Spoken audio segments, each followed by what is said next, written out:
My mic was muted. Let's do it all again. Well, hello, everybody. Welcome to the Political Vigilante. My name is Graham Elwood. It is Wednesday, November 18th, 2020, roughly 7:25 p.m. Pacific time, 10:25 on the East Coast, and 5:25 in Guam. I think it's 5:25. Chapstick, yep. What's up, everybody? Thank you for joining us from the Jimmy Dore Show. Please hit the like button, citizens of Gotham. We have about 98 people watching, 33 likes. Get the likes up there, everybody. Get the likes up there.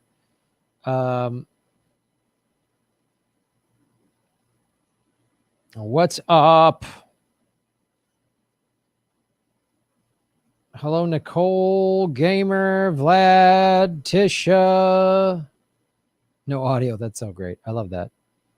Golden Silence can't be. Hello, Professor Anthrax, Savage Dean, Kate. Hello,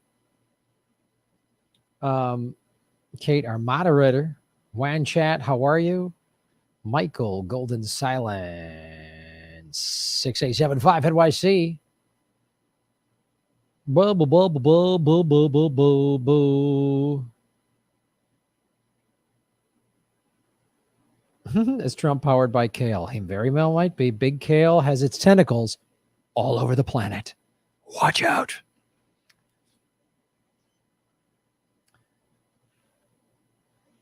Yeah, Pelosi's the speaker. Isn't that great? Now I'm frozen. All right, now it's back. All right, we had some sound and then it was frozen. Looks like it's back. Now it's moving. It's slow. It's moving. That's good.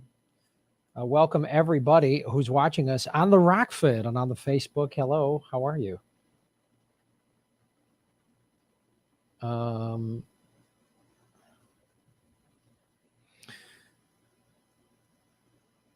Yeah, check out Jimmy's interview with Glenn Greenwald. Boom, boom, boom, boom. Boom, boom, boom, boom, boom. There's where that shadow is. Comes from up there. That cast a shadow. All right. Well, we wanted a little shadowy because we wanted a little dark nighty, a little Gothamy. Hit that like button. Big Kale versus Big Seltzer. YouTube loves independent voices. Yes, that's why they censor all of us. Glenn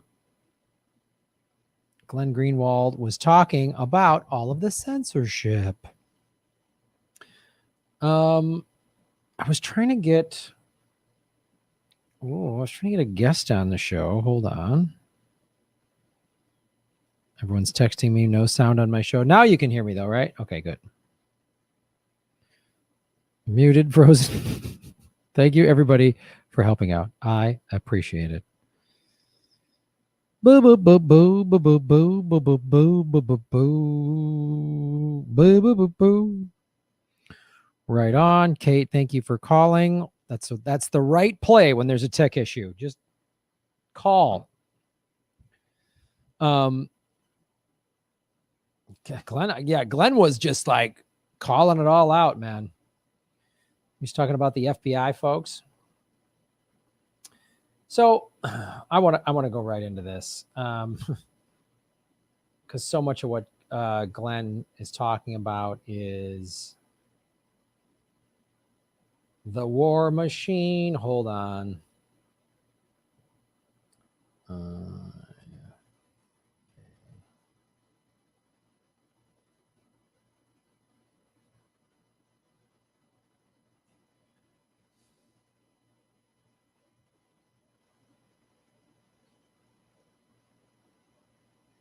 Oh, wow.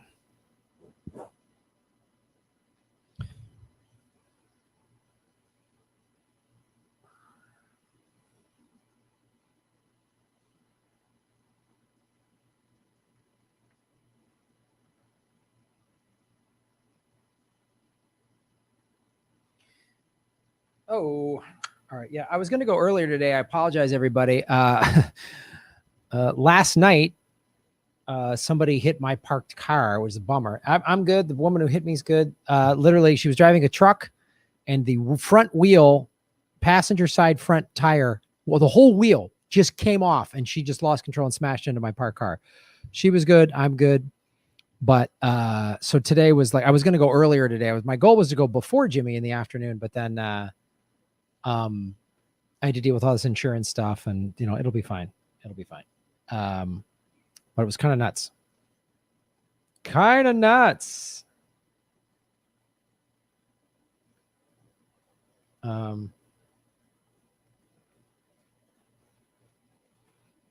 Kind of nuts.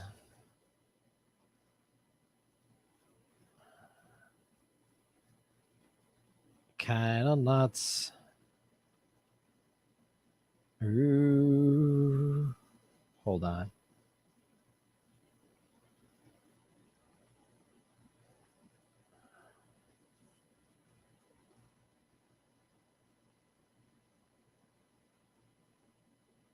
Kind of nuts. I built this segment, but I want to add this thing to it. I just realized. So it was kind of got the segment I want to do, and I try to build them before. Obviously, my goal is to get them done before I do the show. But I was doing that, and then I almost had to cancel the show today, but I didn't want to. I really wanted to do the show. And I'm watching Glenn like all fired up on Jimmy's show, and I'm like, come on. I can do this. I can do this. I can do this. What a dance. What a dance. What a dance.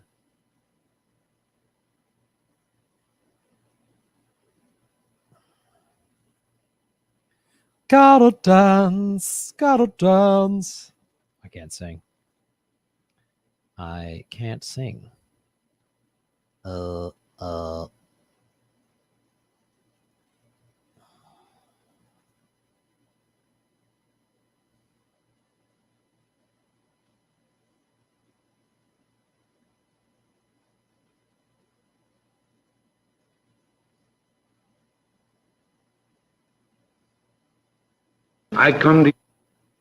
All right.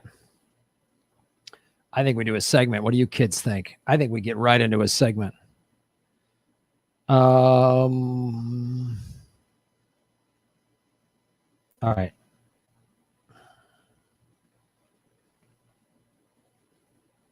Should I put walnut butter in my shake, or will it be sad? I think, well, I've never been a huge walnut butter.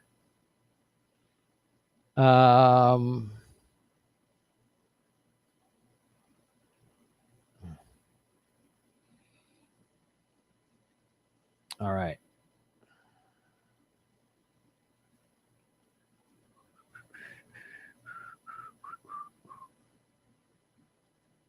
Great way to support the show is do what Jay Manesty, J95, hit the dollar icon button there. Oh, you can only do this in the super chat. If you're watching on Rockfin or the Facebook, you have to go over to YouTube and do a super sticker. Thank you so much, Shave Your Knuckles for Justice. If you have a question, I will absolutely answer it if you do a super chat. And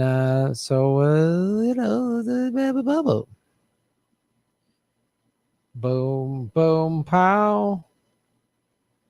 Blanca Everado, what's up? Shave Your Knuckles for Justice. Your Becky got them great again. Sorry about your car, but glad all is okay. Glad you were doing a segment today. Yeah, thank you. It was funny. I went to this place because I'm just working inside all day, and I gotta get out. And I went to a place that has kind of an outdoor seating, and they had live music, and people were sort of dancing, and I just stayed away from it because some people, they've been drinking and they're not, all of a sudden they're not wearing masks. And I'm just like, but I just stood outside away from everybody, had a mask on, or when I was so far away, I took it off, but I was keeping myself socially distanced and safe. And I'm watching this music, and it was cool. And then literally the band was salsa music, which I love. And then the band is like, all right, we're done. And I was like, okay, I was just going to start walking in my car. They're like, one more song. All right. So they do one more song, which was, 2 or 3 minutes. And then I turn to go to my car, and boom, it gets clocked by this truck. And so I don't know if that encore song meant I would have driven away and it never would have happened, or I would have been killed by this car.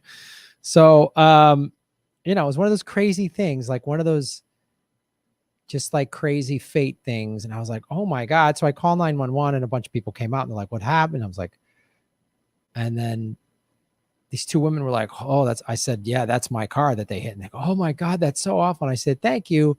But you know what? It's just a car. I hope the other driver's okay. And the woman who's driving the car is fine. But I was like, you know what? It's just a car. I have insurance, and it's still kind of drivable, and they might have to give it a total tag. And I was talking to the woman's insurance. Her insurance is going to cover everything. So I was like, okay, cool. And they're like, we might have to, pay it, whatever.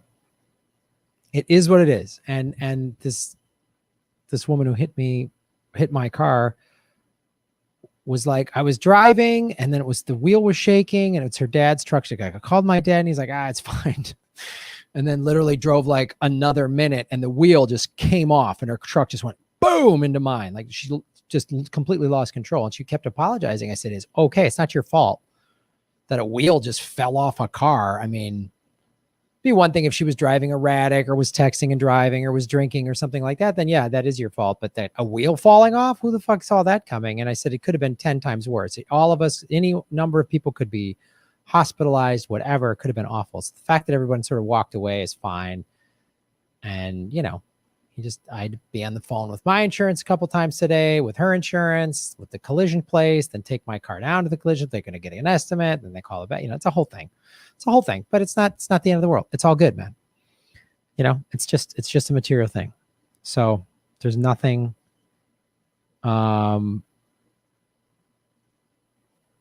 it's nothing. That's why I have insurance. It's why I've got AAA, and the other, her insurance company is going to pay for me to have a rental car. So the rental car place was like closing. So I couldn't get to it in time, but I don't need a car right now tonight. So I'll go tomorrow and get it. They're going to pay for me to have a rental car. So it's all good, man. It'll all work out. It'll all work out,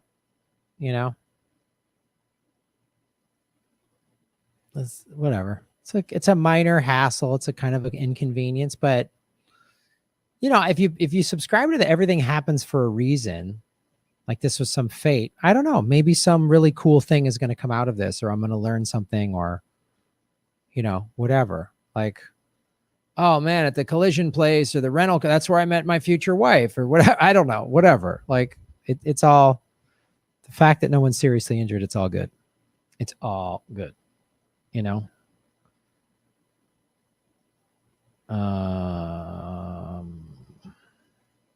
Kate, towards deductible. Yeah, we'll see how it shakes out. Looks like my insurance I don't have to open up a claim through my insurance because it was completely their fault, but I don't know. I still owe money on the car. So if they total, I don't know. I might lose some money on that. Whatever, man. Whatever. What are you going to do? There's nothing to get mad at because it's like, what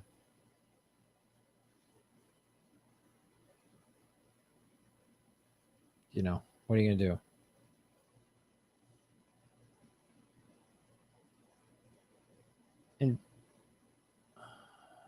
And hit the subscribe button, ladies and gentlemen. Yes, California auto insurance is very high.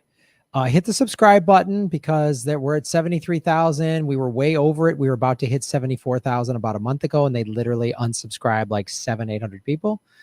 So make sure you hit the subscribe button because they're really throttling us hard.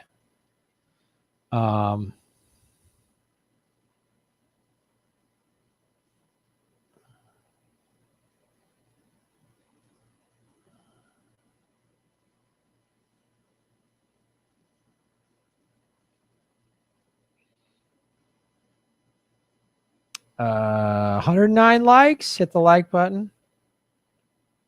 Bo, bo, bo, bo, bo, bo, bo. Hello, everybody on the Rockfin. Rockfin. All right, what do you say? Have I blocked you? I have not, Alan Flynn. I have not blocked you, not to my knowledge.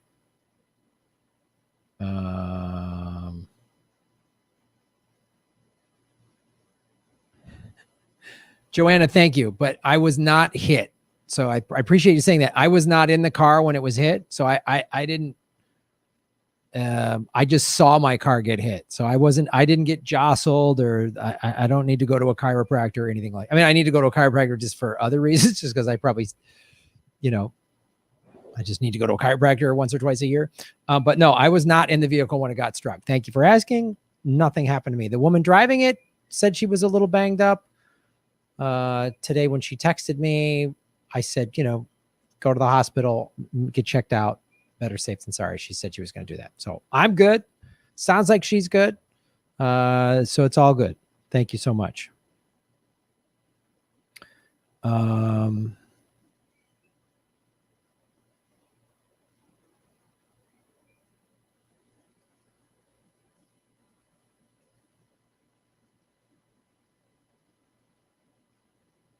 Yeah. Nick Lapile. Nick, thank you so much. Shavy Doggos for Justice, Nick. You're back. You got the great again. Do you have your eye on at that rental place, Graham? You need to ask her out. LOL. I haven't even been to the rental car place yet. I'm just thinking, like, if this did happen for a reason, then maybe I will meet someone down the road and I can trace it back to, wow, if that car accident hadn't happened, I never would have been here. You know what I mean? Like, you ever do one of those, like, oh, because I had to go to the thing and then that and then to that, and like, maybe it's something like that. But no, I don't understand. Like, no one. Graham, get a suitcase car so you can park it in your closet at night. I haven't been to the rental car place. There's no girl I saw. I'm just saying, in a theoretical world, you guys act like I'm already. Now there's this whole story popping off that I'm got the sweets on some girl. I have not been to the rental car counter yet. It hasn't happened. I talked to them on the phone. They said, we have your reservation, Mr. Elwood. And whenever you want to come down and ask me on a date, you can't. No. She didn't say.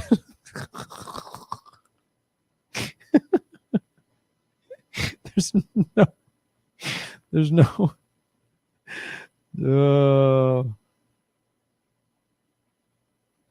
Get Graham. All right. When the moon hits your eye like a big pizza pie, that's amore. When the world seems to shine like you've had too much wine, you're in love. That's the kind of songs I sing on the Rock Fan members exclusive live stream Mondays at 8 o'clock Pacific time.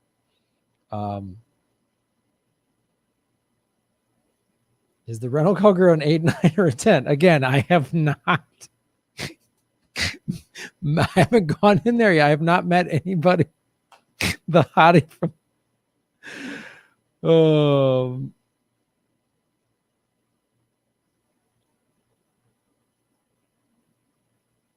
Graham, supporting a person who damages car and being nice and forgiving in that situation is good karma. Yeah, and that's the other thing too. Like, someone's like, wow, why didn't you get mad? What's there to get mad at? Again, if she was like, drunk driving or something, I'd be like, sorry, man, she's got to go to jail and get a DUI. Like, she's going to have to, probably an alcoholic, and needs to hit rock bottom. If she was like, you shouldn't have parked your car on the street that way, or she was being stupid afterwards, I would have been like, yeah, I didn't do anything wrong. But, and getting mad, like, what's there to get mad? Like, who do you get mad at?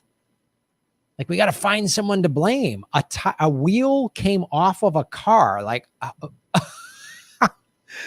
who knew that was going to happen? I mean, who checks their car wheels before you get in it to go, let's make sure the wheel doesn't fall out? You know what I mean? Like, the getting mad is like, there's nothing. Like, I came home last night and, I was there for probably an extra half hour, 45 minutes or so, talking to the cop and waiting in the thing and blah, blah, blah, getting the police report. And I got home and I was just sitting in my car in my bed, like, there's literally nothing for me to do. The insurance place, my insurance company's closed at night. There's nothing to do. I just go to bed. Woke up, did what I normally do, meditate, did my reading stuff, had breakfast, and then I called my insurance company. Like that was, and they started walking me through what needed to happen. Then I called the collision place, then I got a bing, bada boom, bada bang. They're like, what's there to get mad at?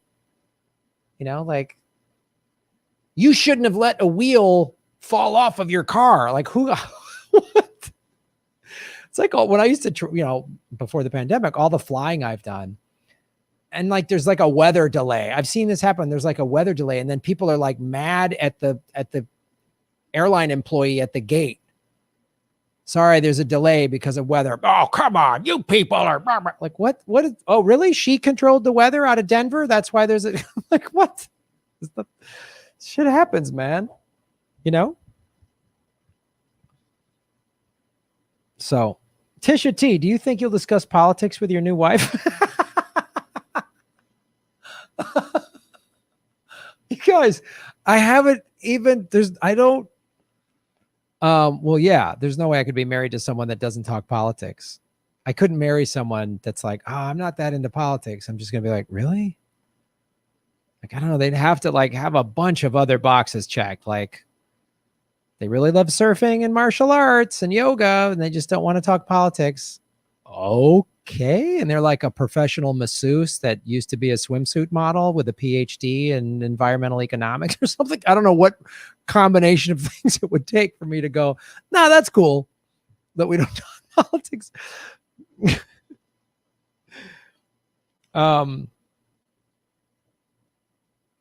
We actually do need companionship. Yes, we do.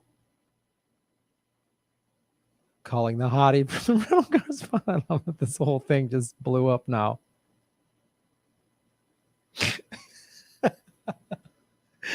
Melissa H, shave your knuckles for justice. Can't meet future wife at the rental place. I'm not in California. All right. Okay, maybe that's it. Maybe Melissa is that, and she suddenly is going to get called to work in a rental car agency like tomorrow morning, and that's going to show up.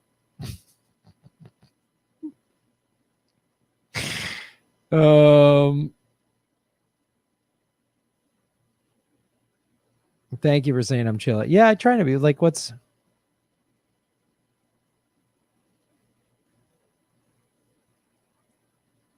this is going to be a long running joke. Yeah. I know. There's a bunch of female fans in here. I get it.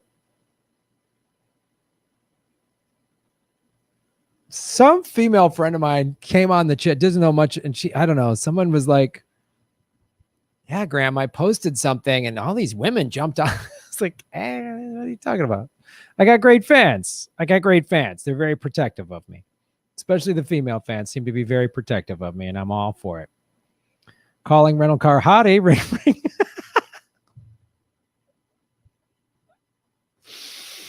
I'm gonna sweet talk my future. I bet you I get an upgrade tomorrow. That's all I'm saying. I walk in with his shirt open, couple vegan guns greased up, ready to roll. She's gonna be like, "Do you want an upgrade? Here's your upgrade, Daddy." Like, that's how it's gonna shake out. Here, I'm gonna upgrade you to a minivan because it folds into a bed in the back. Now we're doing some weird porn fantasy. All right, this is.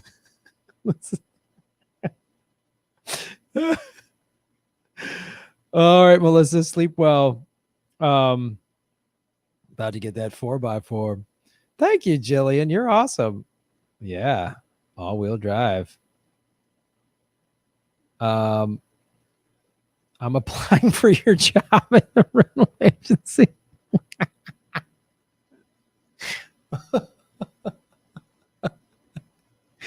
Sweet. Oh, now I got to plan a wedding. Like, oh, it's just too much to deal with. I got the car thing. I got the new wife all of a sudden. But we're going to have, oh my God, just think of all the free rental cars we're going to get for the rest of our lives. It's going to be amazing. Every time we go on a trip, we're going to get like this super sweet discount rental car. A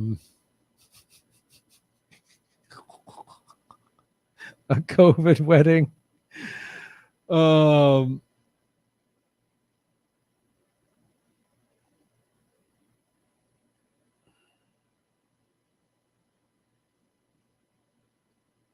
know we're going to be expecting a full report. Rent-A-Wreck Old School. She's going to ask if you want the 0% down payment on her. Yes, this coronavirus is crazy. Hit the like button, everybody. 142 likes, citizens of Gotham.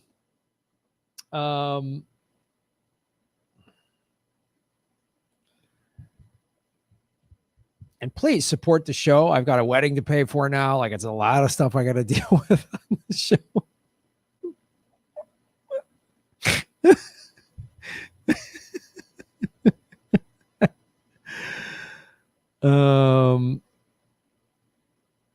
Rent a Prius. I will. 240 days since lockdown. God damn, don't I know it. Nays was playing my live show. Oh, that's nice. This is the best conversation.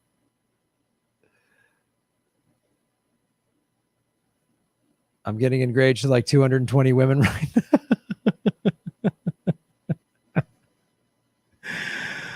Oh, knock on wood.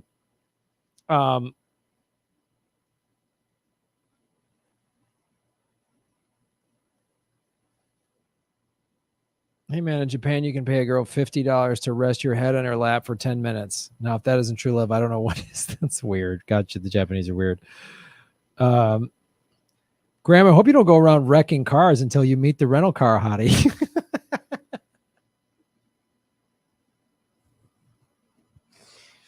Yeah, if I strike out tomorrow, I got to get in another accident. I guess shit. That's gonna be. I'm gonna just keep adding up.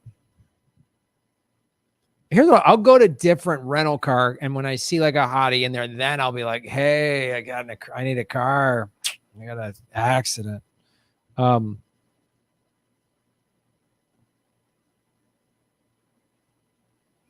If Trump really wanted to screw Biden, he should pardon Assange, Manning, and Snowden. That would be awesome. Just get the insurance. Abby, they already had their baby. Abby and Mike Preisner already had their baby.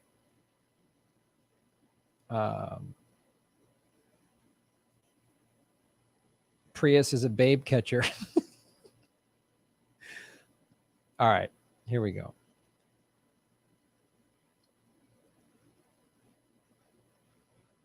This is how my best friend met her husband buying a pipe at a smoke shop. All right. Anna Jackson, Shaving Knuckles for Justice. Vroom, vroom, you rental car agent, buckle up.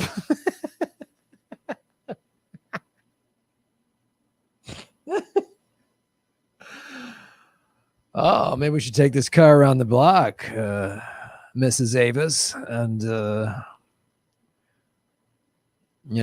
see how the seats recline, if you know what I'm talking about.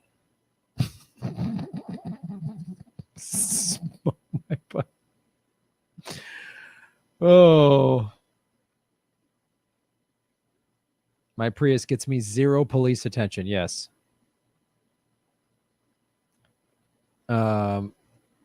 Feel like Graham be on the Love Connection rental car edition where Chuck Woolery, yes, I'm going for Chuck, can hook up Graham. I've met Chuck Woolery. We both worked for the Game Show Network. I hung out with him. I know he's become like a wingnut right winger, but I got along with him.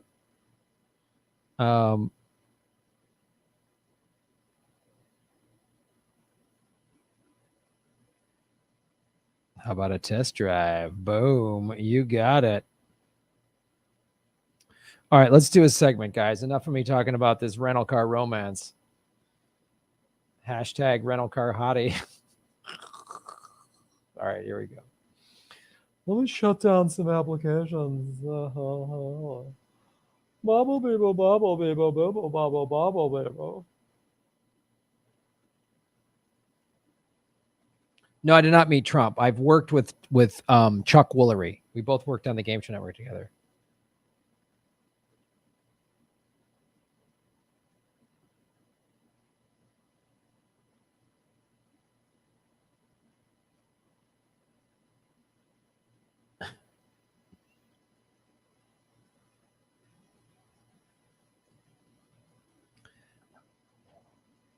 We got to get it situated.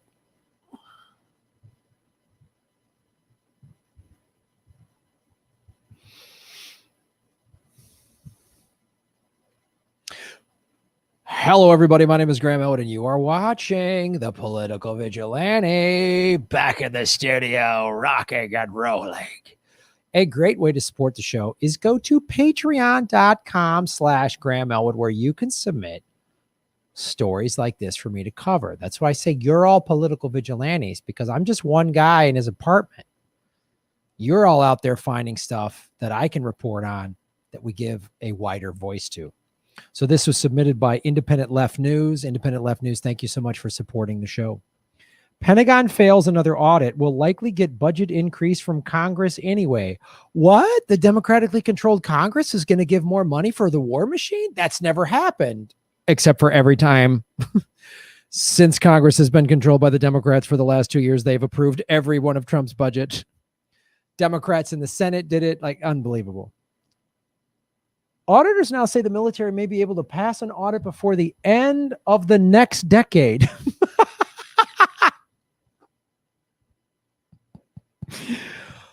Boy, can you imagine any other business being run this way? Can you imagine? Right? Like, these conservatives love to run your business and tax and spend Democrats. Like, that's this old, like, Republican talking point. The tax and spend Democrats. Give me a break. Both parties bend over and give money for war at every turn, and no one holds them accountable. It's weird. So why did, like, someone have to dig this story up? One of my followers send it to me through Patreon. Shouldn't we all know this story? Like, shouldn't CNN and Fox all be covering this? Nope. Pentagon's comptroller told Reuters that it would be another 7 years before the department can pass an audit, something it has never accomplished. The Pentagon has never passed an audit. Never, ever. See, could you, individual person out there, or small business owner watching this show, could you not pass an IRS audit ever and still be in business? If the IRS gave you an audit and you didn't pass it, could you just go, and then get more money? Can you imagine that? If you worked at a job and you were supposed to keep the books on a project or your department or whatever, and the CEO of that company or the president or whoever, the people who ran that company came and said, you failed your audit. And then you went, sorry. And they were like, okay, here's more money. Name a place where that happens. I mean, other than like a Hollywood big budget movie, because they know they're going to make it back or whatever. Like, but where else does this happen? Professional sports, kind of. I mean, I'm reaching for straws here, but where else could you just? We've never passed. How many times have you passed an audit? Oh, never in a million years. I've never passed an audit. Like, what are they doing at the Pentagon? Just bags of blow? What are they, spring break? What are they doing? Oh, wasting money on war. That's what they're doing. Previous attempts in 2018 and 2019 turned up literally thousands of problems.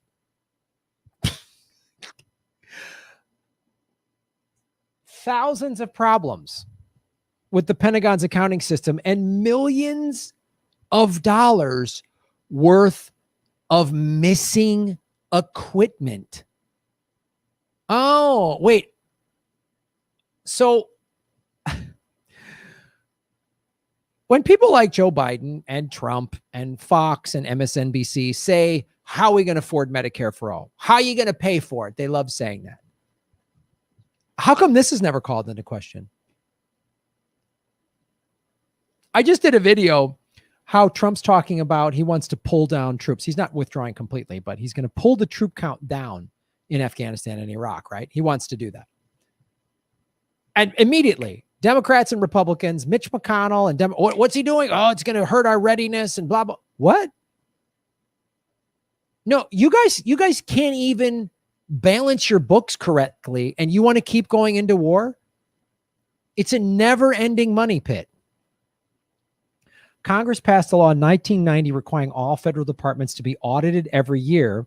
It took nearly 2 decades for the first Pentagon audit to even be attempted. And they failed it. Again. So let's say the IRS came to you in 1990 and said, you got to pay your tax. You need to go to an IRS audit. You're a small business owner. You run a restaurant, whatever, a graphic design company, whatever, little production company. And you got to start getting, it's a law now, you have to be audited. And you went, you got it. And then 20 years go by. See you in 2010. That's when you can attempt to audit me, small business owner, Graham Elwood, small business owner. I'm a small business owner. I have a YouTube channel. I hire some part-time people, right? I'm a small business owner. Before the pandemic, I'd go on the road. You know, I have all these freelance people. I have an editor. I just hired a marketing person. You know, I'd get t-shirts made to sell on the road after shows with Ron Placone. So I'm buying wholesale t-shirts from a little mom and pop t-shirt company. So that's my company. And the IRS says, we want to audit you. And I go, can we do it in 2040?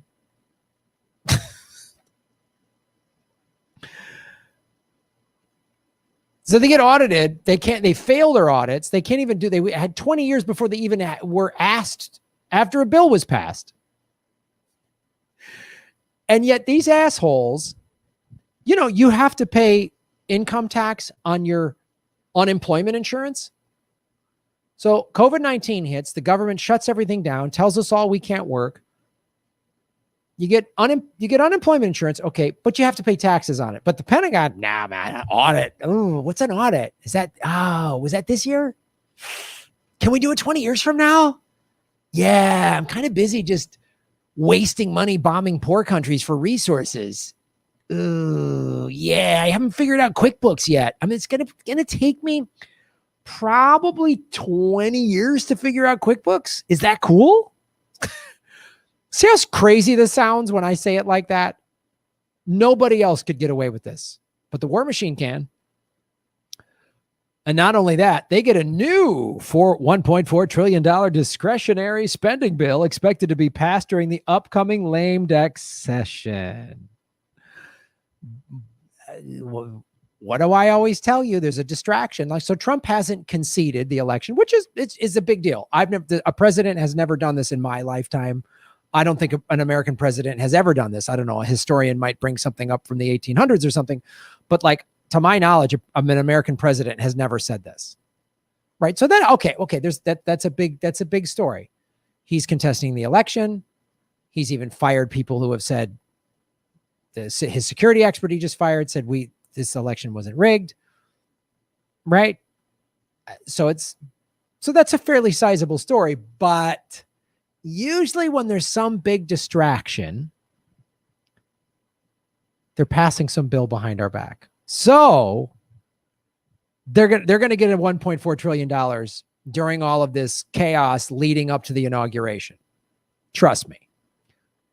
Every time there's a big story, always ask, what are they not talking about? Well, we're not talking about Ghislaine Maxwell being arrested. We're not talking about Epstein's black book. We're not talking about anything. We're not talking about the 85,000 dead children in Yemen. We're not talking about contaminated water in Flint. Obama just went back to do another fake clean water lie. Like, the guy can't help himself. So a $1.4 trillion discretionary spending bill expected to be passed during the upcoming lame duck session. The Pentagon is expected to get about a $10 billion boost. That's why people cheering in the streets. I get the celebration. Trump's gone. Got it. It's been a tough year with the pandemic. Just want to go celebrate something. But you really think things are going to be so different under Biden and Kamala Harris? You really think that? No. We're going to go back to the business of go to sleep because the tweets are going to be nice. There's going to be great sound bites. Liberals can pat themselves on the back. Yay, we defeated Trump. First female woman of color, person of color in the VP slot. Great. But they're going to be getting more money and bombing, and nothing's going to change. They're going to we're probably going to go to war with Iran or Venezuela. That's for sure. Because they're provoking Iran, of course. They're begging Iran to do something to get them to go into a fight. Oh, guess what, though? Included in this $1.4 trillion. So wait a minute now. Hold on. Just remember, student debt forgiveness is roughly $1.6 trillion. And that's not even spending taxpayer dollars. 85% of student loans are through the federal government. So it's forgiving them. It's just saying you don't have to pay it back. They already gave the money, and they can just say you don't have to pay it back, which would infuse trillions of dollars into the economy. Now, only roughly 35% of Americans have gone to college or have student debt. So there's a lot of other people that need to be helped. So, but even that money would get infused back into the economy, because now the person with the student loan who was paying whatever their minimum payment was a month, let's just pick a round number, $300, $400 a month is their student loan payment. I'm just picking a round number. Yours might be higher or lower, whatever. I'm just going to pick a number. So now that money that they don't have to, now they can put it back into the economy. They can, so it will help everybody in the economy. Right? So that's what we could be doing with our. So not only could we do student debt forgiveness and it wouldn't cost any taxpayer money, if we stop paying for this crap, like the ridiculous F-35, I've talked about this before. There's a $1.5 trillion boondoggle. It was a waste. We don't need this. It's waste. It was overspent. And nobody cares. That doesn't matter. That's because there's no auditing. There's this flim-flam audit. It's like a mob auditor. Oh, everything looks good to me. Wait a minute. There's a bunch of cases of booze going out the back door. No, they're not. Congress is also expected to sign off on the purchase of dozens of new F-35 fighter jets. So you don't have a stimulus bill yet. There's not a new stimulus bill. So they've extended unemployment, but they took away that $300 or $400 extra a month. The $600 extra, a week, the extra $300, $400 a week is gone. The $600 one ended in August. We've gotten one $1,200 check, but we got money for F-35s. I just want so anybody that's waited in a line for a food bank, and God bless these food banks. I just did the story about the one in North Dallas, and amazing volunteers and people donating their hard-earned money. But the Pentagon is going to be buying more F-35s to defend us against what? Why do we need more F-35s? Americans are starving. Americans are living in the street. Americans are food insecure.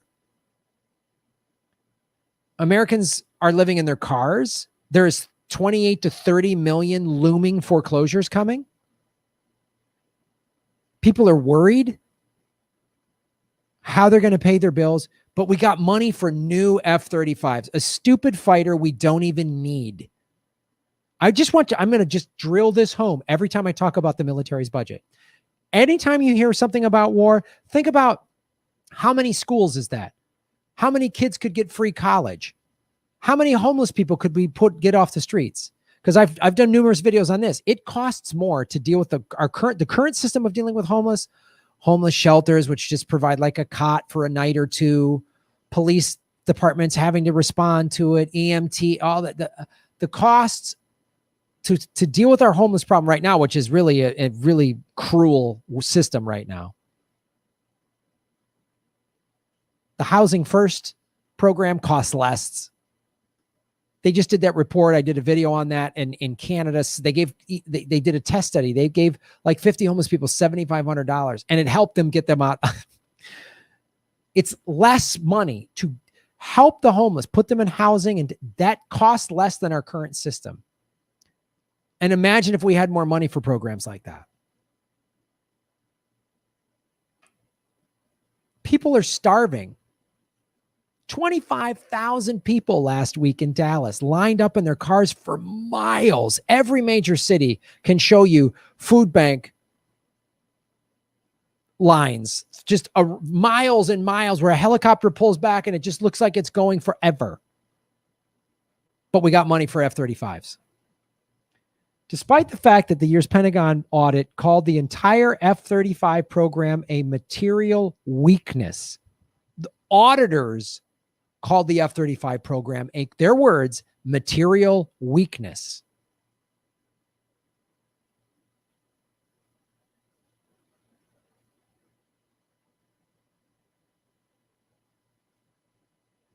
Congress, Democrats control. They're going to stop this. No, of course they this is for Trump. They gave Trump increases to his war budget. They're going to, and the Senate signed off on it.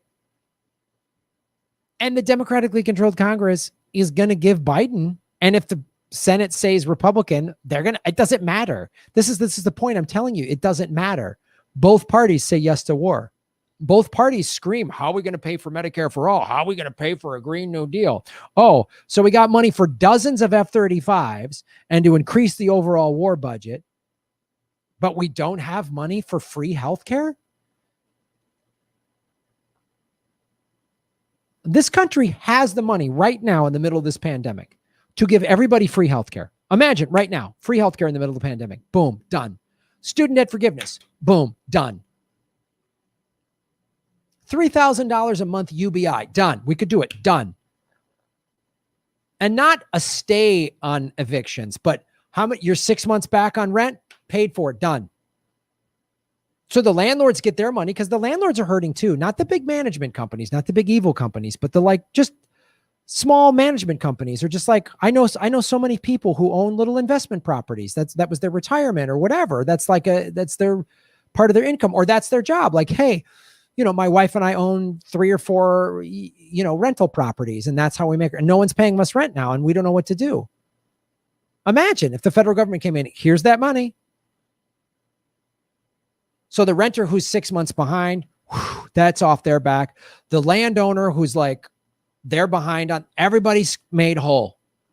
The whole country would go, oh, okay, we're good. We could do all that. But no, this is what Congress did. This is July of this year, passes $740 billion defense bill. Fight with Trump looms. What fight with Trump? This was up from $738 billion that they gave him in December of 19. Here's what the Pentagon is poised to get. So you think there's a difference between these two parties? Look, these are the contributions. I know it's fine print, but red was who donated to Trump and blue is who donated to Biden.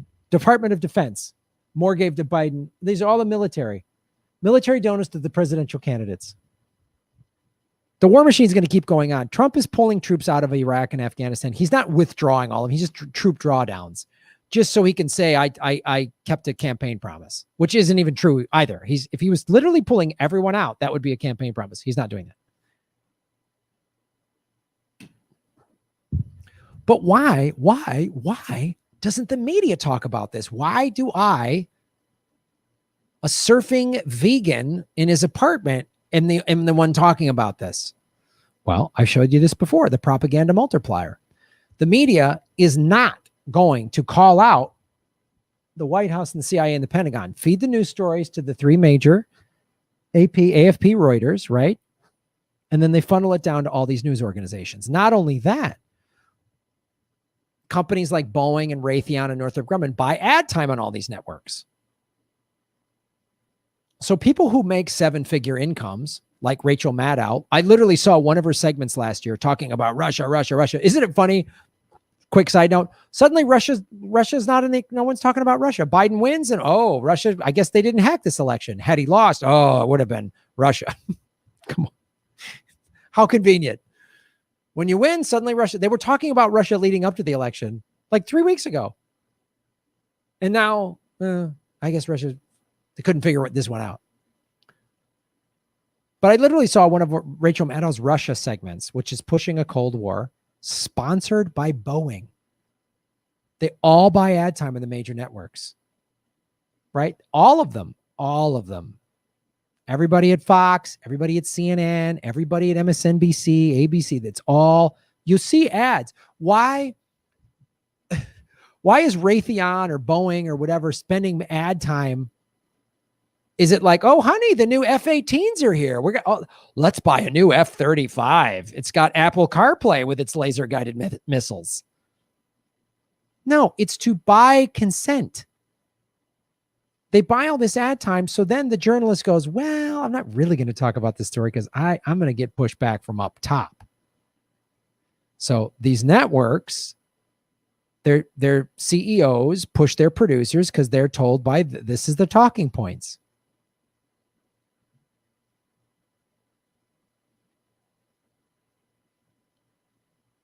Who warned us about this? This is why we can't have nice things, man. There shouldn't be contaminated water in this country. There shouldn't be people living in the streets. There shouldn't be people lining up for bread lines. Bread lines. I thought that only happened in socialist countries. Evil socialism. Really? The big corporations get socialism. American citizens do not. Dozens of F-35s while people are lining up for food. Because we've given everything to the military-industrial complex. Who warned us about this? Eisenhower. This is a speech he gave. I come to you with a message of leave-taking and farewell. This speech did not get very much attention. When a new president is coming to power, as John Kennedy was, the spotlight was not on Dwight Eisenhower. We have been compelled to create a permanent armaments industry of vast proportions. There was a feeling at the time that this must have been written by some speechwriter who just sneaked into the speech. In the councils of government, we must guard against the acquisition of unwarranted influence, whether sought or unsought, by the military-industrial complex.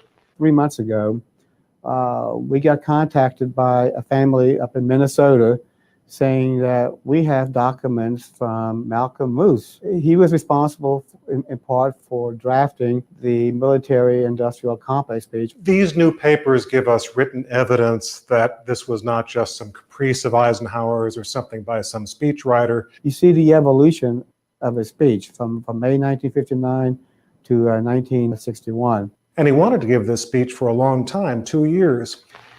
Our military organization today bears little relation to that known of any of my predecessors in peacetime, or indeed by the fighting men of World War II or Korea. There was one person in Dwight Eisenhower's life whom he really confided almost everything to, and that was his brother Milton. There's one particular document where the speechwriters had already drafted their version of the speech, only to see Milton come along and totally revamp what had already been written. When Milton Eisenhower was taking notes and writing things on the drafts of these speeches, the speechwriters knew that it wasn't Milton talking, it was Ike. The potential for the disastrous rise of misplaced power exists and will persist. He would see magazines with advertisements for some new warplane or some bomb, and he got so angry he'd take the magazine and throw it into the fireplace of the Oval Office. Just to clarify here, so they're talking about Eisenhower saw advertisements for new war machines he started writing that speech in 59. He gave it in 61 as he was leaving office. Kennedy won the 1960 election. He was sworn in January of 61. He knew that. He called this out. This is 60 years ago he called this out. He's got to be rolling in his grave is what we're spending on war. It's got to be insane. Because he felt that defense spending should not be something that would be encouraged by companies who are seeking commercial gain. We must never let the weight of this combination endanger our liberties or democratic processes. There is an interesting document. It shows that the farewell speech will be made to Congress. But yet, President Eisenhower decided, no, he was going to address the people. Only an alert and knowledgeable citizenry can compel the proper meshing of the huge industrial and military machinery of defense with our peaceful methods and goals, so that security and liberty may prosper together. One test of how well a president speaks is how long the speech lives. Here we are 50 years later, we're still talking about this speech. Now, on Friday noon, I am to become a private citizen. I am proud to do so. I look forward to it. Thank you, and good night.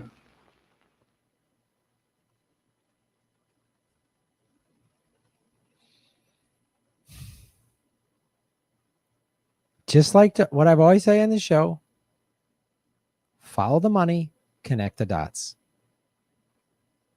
And the war machine gets whatever it wants, whenever it wants it. And Eisenhower warned us about it in 1961. Almost 60 years ago. And the corporate media is part of the machine he's talking about. I don't think he could have. What he was afraid of is what we're living in today. He was afraid America was going to become, and he's like an informed citizenry. Well, that's how they buy. I told you, that's why they buy. This is why they keep the masses uninformed or propagandized or thinking that I'm a Republican, so I'm on Team Fox. I'm a Democrat. I'm on Team MSNBC. And it's like the war machine controls all of it. If Trump would have won the election, we'd still be bombing. He's not going to pull people out. He might save drawdown tubes. They'd still get him into war. He might bomb Iran before he leaves. It doesn't matter. That's why we need a third party. We need to get out of this. A party like the People's Party or the Green Party or Socialists or somebody that don't take any corporate money. Because that's what Eisenhower was talking about. If it's a for-profit motive, that's the problem. And that model, the for-profit motive, then encourages war. It's the same thing with a for-profit healthcare system. It encourages people to be unhealthy and to spend money. For-profit prison. It encourages, we need more criminals.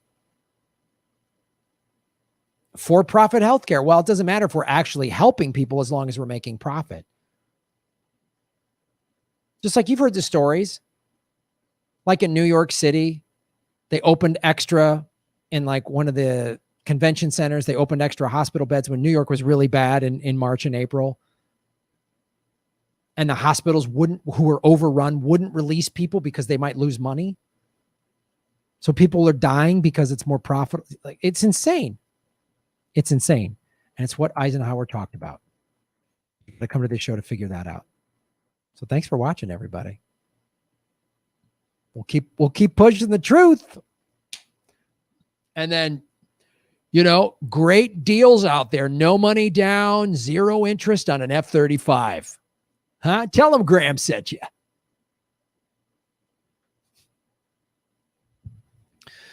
All right, kids. 318 people watching, ladies and gentlemen. 209 likes. Let's read some super chats.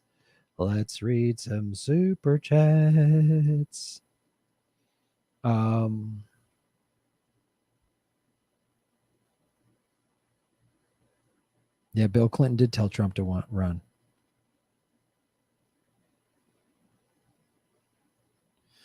Creative experiment, shaving knuckles for justice. Eisenhower also said that the nuclear arms race was humanity hanging from a cross of iron. Yep. He saw it.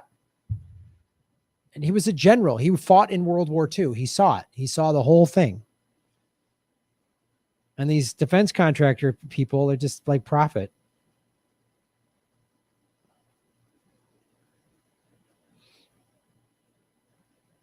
Jim Garrison, shaving knuckles for justice. Jim, Graham's dating tips. Yeah, you got it. Just get in an accident. Go to a rental car counter. Alan Flynn, shaving knuckles for justice. Nays Garden, you're making Gotham great again. Ron Placone did a great interview with Backyard Politics. Just wanted to thank you for turning us on to her. Yeah, Backyard is awesome. Nikki does great work. Watch her interview on Ron's show and check out her channel.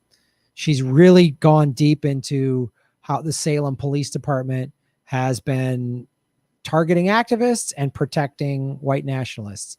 And why that's important, if you're like, well, Graham, I don't live in Salem, because police departments all over the country are doing that. So the model of what they're doing and how she's exposing it is very consistent. It's a very consistent model. Yeah.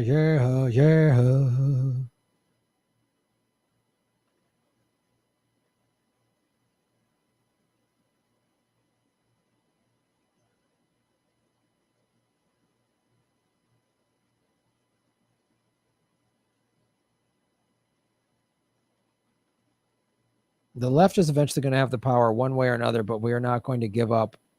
Yeah.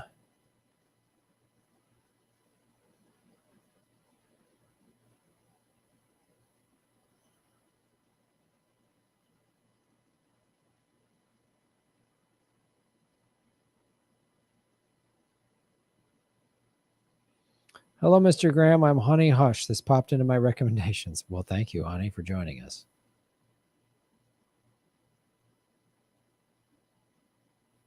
There's no future for the human race, for the human species under capitalism. We will go extinct in a few hundred years at this rate, or sooner. Or sooner, or sooner.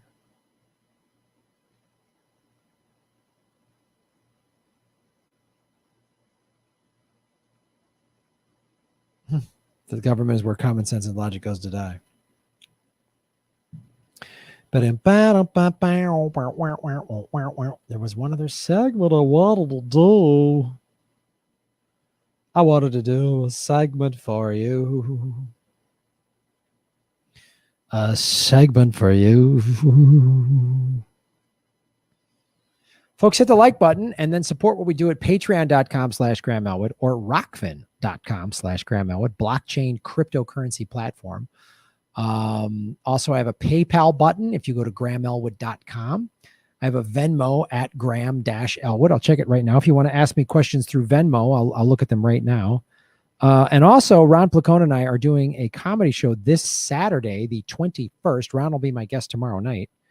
We're doing a comedy show on Zoom. The tickets are $10. Go to my Venmo at Graham-Elwood and specify November 21st comedy show. Sweet.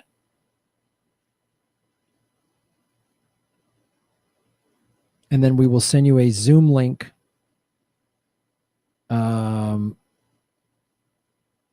Right before the show starts. It's 6 o'clock Pacific time, 9 o'clock East Coast time, Saturday, November 21. Ron and I, we've done these Zoom shows before. They're a lot of fun. If you haven't been to one before, they're a blast. We have some people turn their mics on so we can hear laughter. It's a very community thing. It's awesome. So I highly recommend you do this. You do this.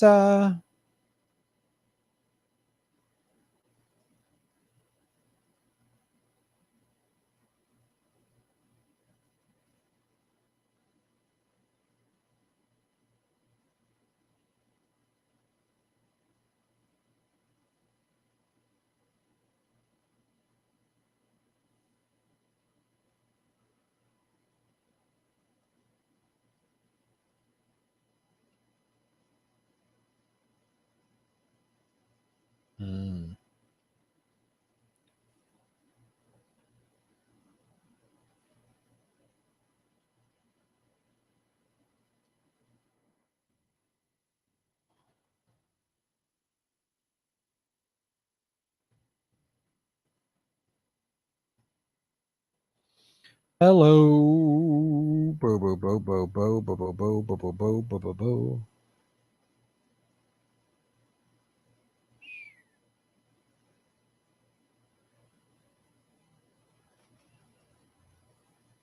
A couple of super chats came in. DC Thomas, how you doing?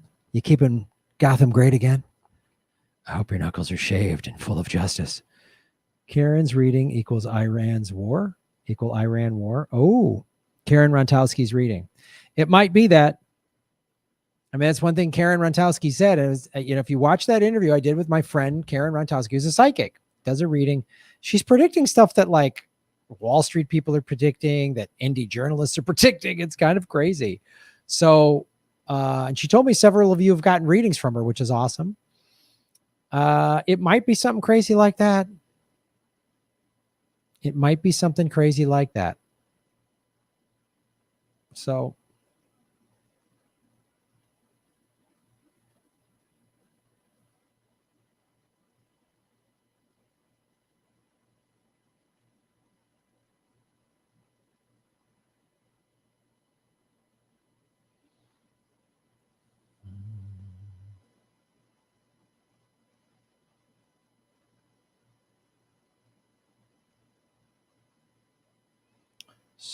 hold on.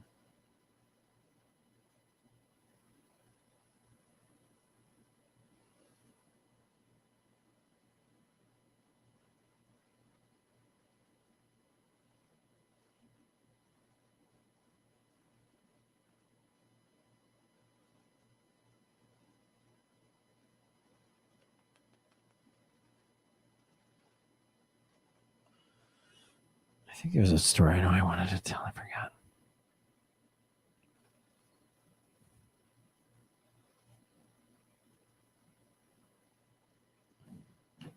I know what I want to do.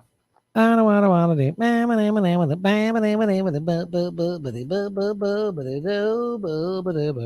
Hit the like button, ladies and gentlemen.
Hold on. Hold on.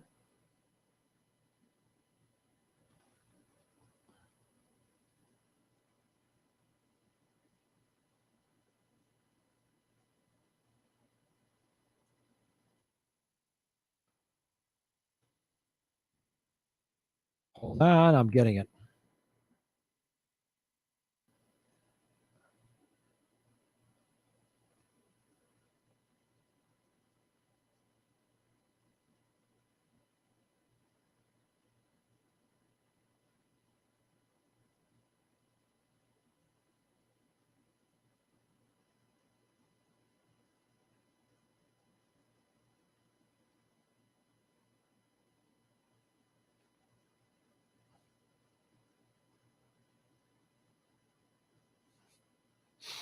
Here we go. If you shop, Here we go.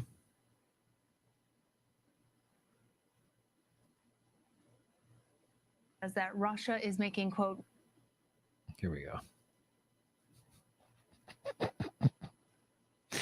Oh, it's good times. It's good times calling out the corporate media. It's so fun.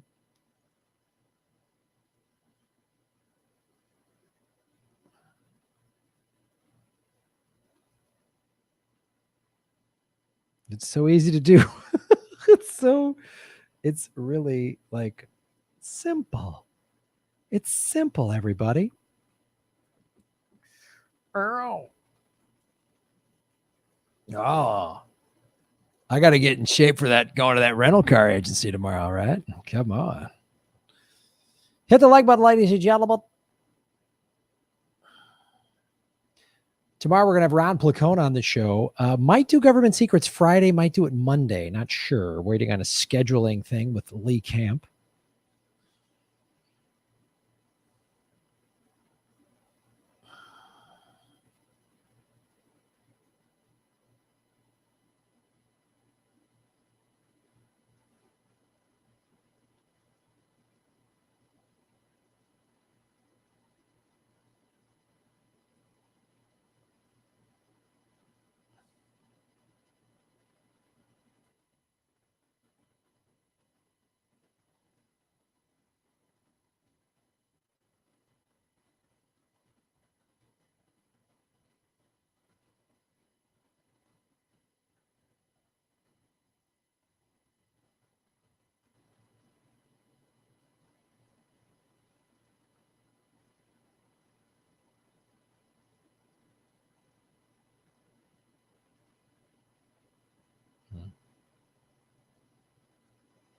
Hold on.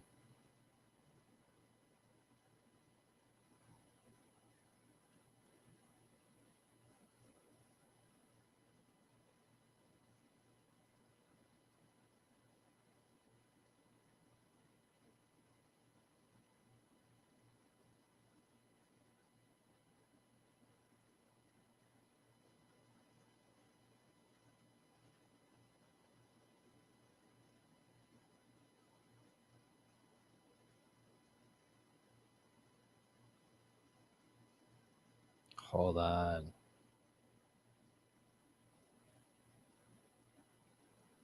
Oh, hold on. Hold on. Hold on.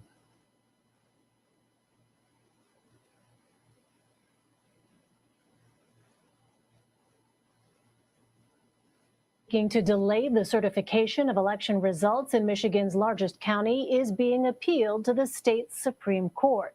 It was filed by Republicans in Wayne County. Poll watchers there want an independent audit complete. Hold on. No, that's not it.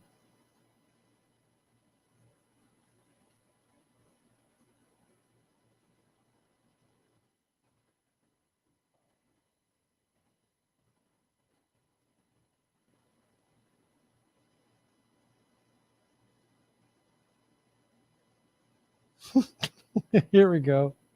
The nation's top. Here we go. Here we go.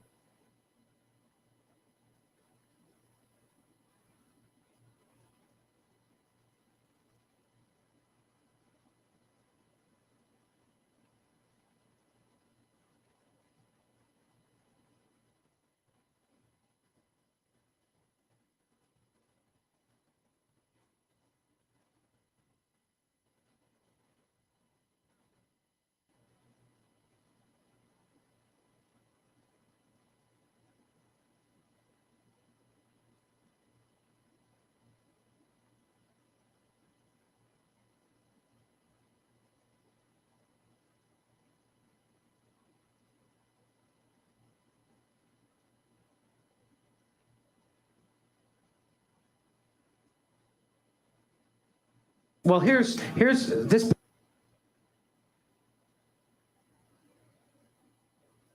Hold on.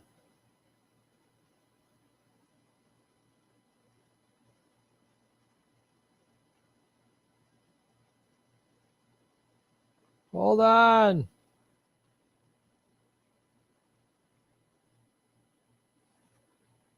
Especially since most of the media were betting on the opposite. No one has been this wrong since God made tonsils. I remember.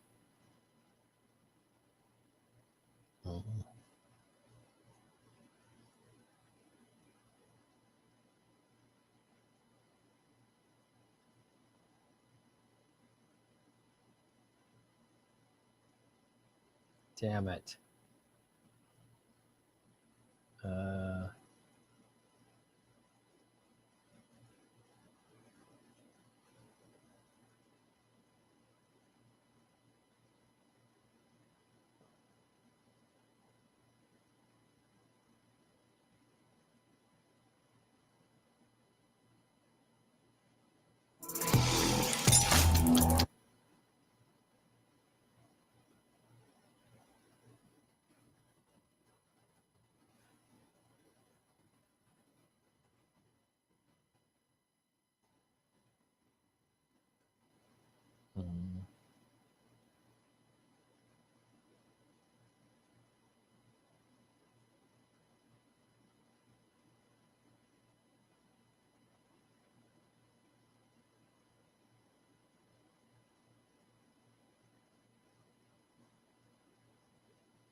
Yeah. All right, we're good.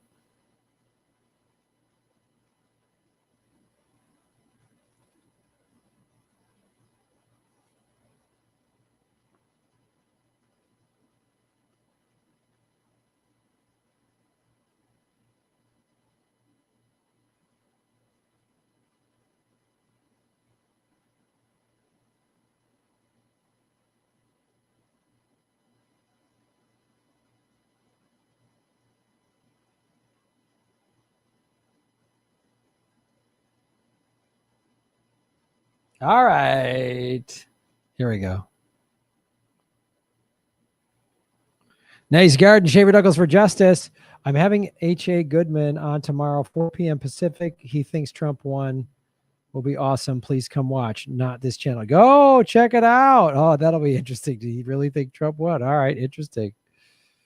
I don't quite understand the fighting to see if Trump won or not, but who cares? America is collapsing, folks. It's not going to matter. It's not going to matter. Anna Jackson. What's up, Anna? Shave your knuckles for justice, Anna. You know, I love you when I can say I have the first DVD season of Batman from the 90s cartoon. Actually, I have them all, and I'm a vegetarian. That's awesome, Anna. Right on. You're my kind of gal. Now, if only you worked in a rental car place, we'd be getting married. Be done deal. Am I going to run for office? I don't know. I get 10 times more info about American politics than from Russian news. Yeah, I know. That's why I watch RT, because I'm like, oh, that's what's going on in America. That's the thing my media won't tell me. It's insane. 259 likes, everybody. Let's get the likes up there. Let's get them up to 300. All right, Anna. I'll see you in the rental car counter. I'll see you in the rental car counter. Yeah. I'm going to run for comptroller. Yes, here we go. Here's the segment.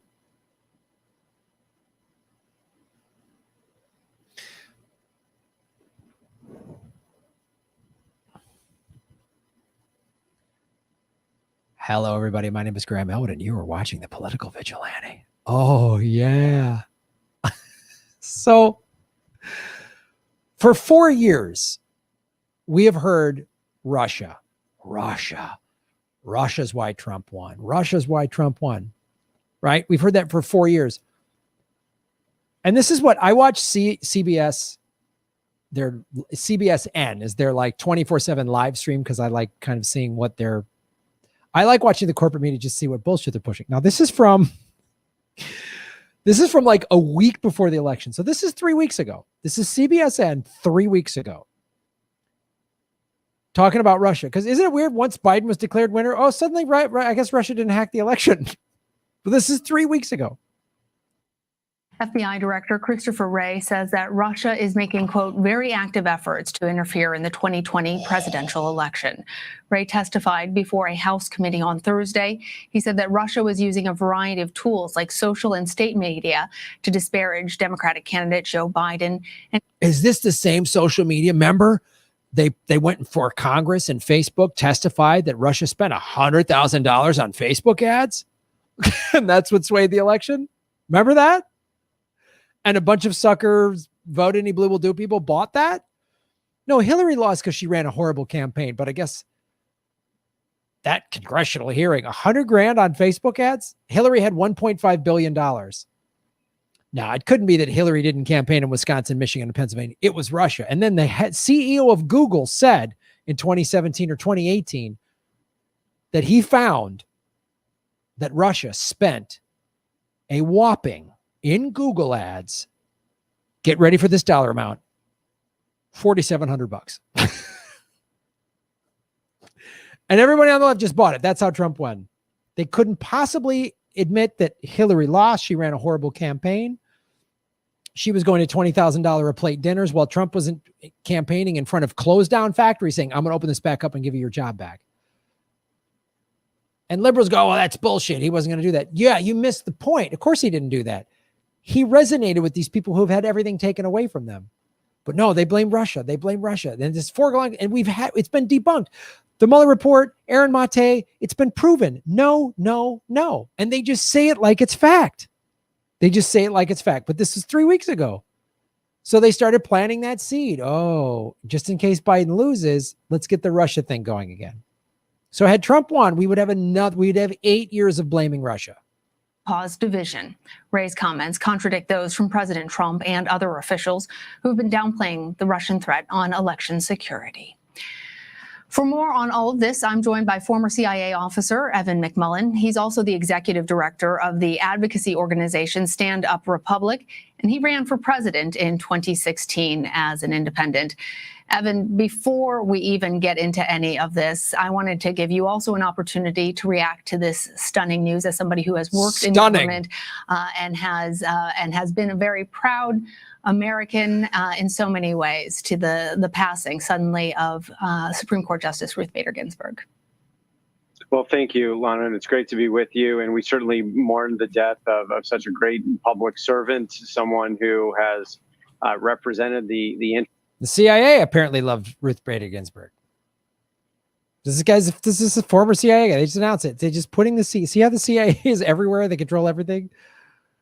Of women in our country, and has served for so long in her life, despite many challenges and to her health, and we mourn her passing as Americans, regardless of where we are on the political spectrum or our parties. Certainly, she has served the country honorably, and our heart goes out to her family and the loved ones that she's left behind. I just want to share with our viewers, because this is such breaking news, a statement that we received from Chief Justice John Roberts saying about Justice Ginsburg, quote, "Our nation has lost a jurist of historic All right, so now they're stature. going into We at the Ruth Supreme Bader Court Ginsburg. have lost a cherished Okay, colleague. it's right when it Today happened. we mourn, but with confidence that future generations will remember Ruth Bader Ginsburg. But I want to hear more as we CIA knew her, nonsense a about tireless Russia. and resolute champion of justice."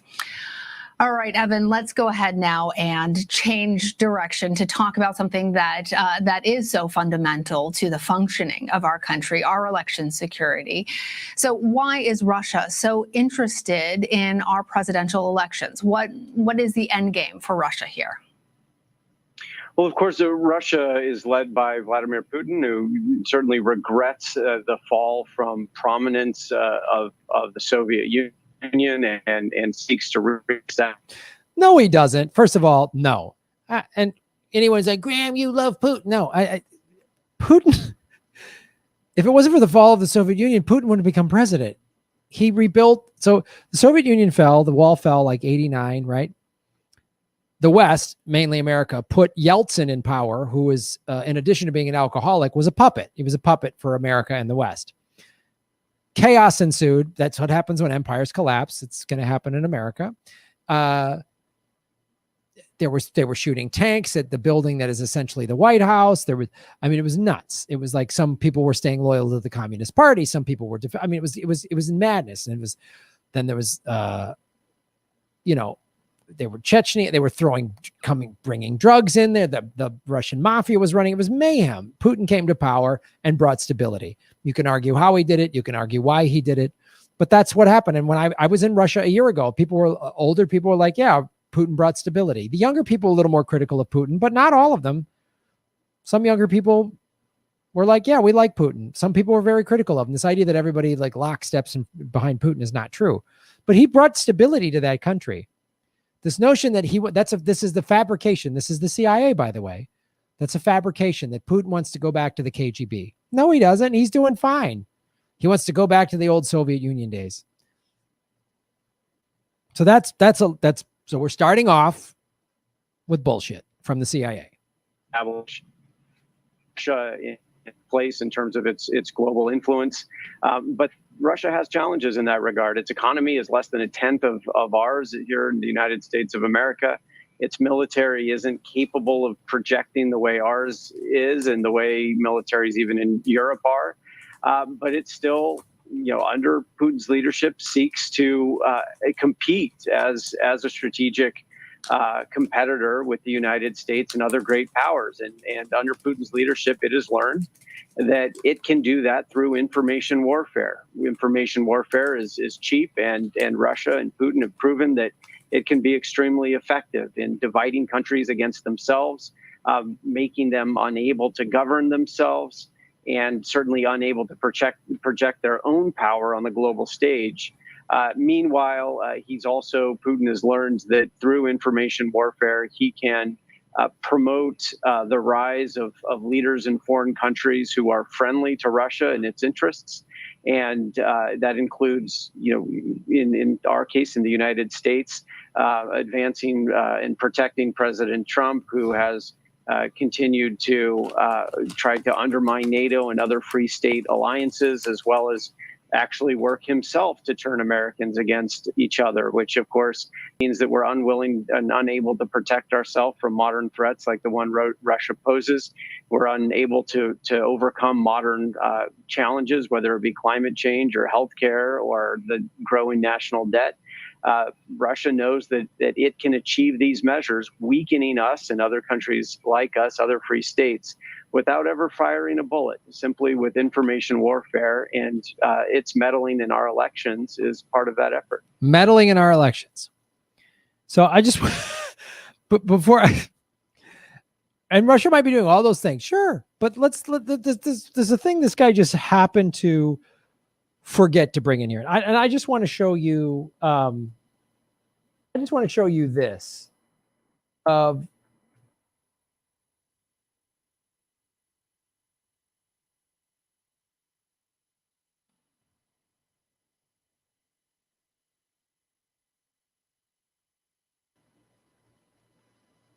I want to find this map.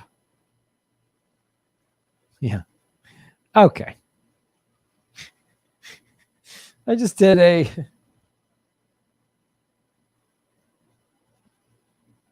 just a cursory search.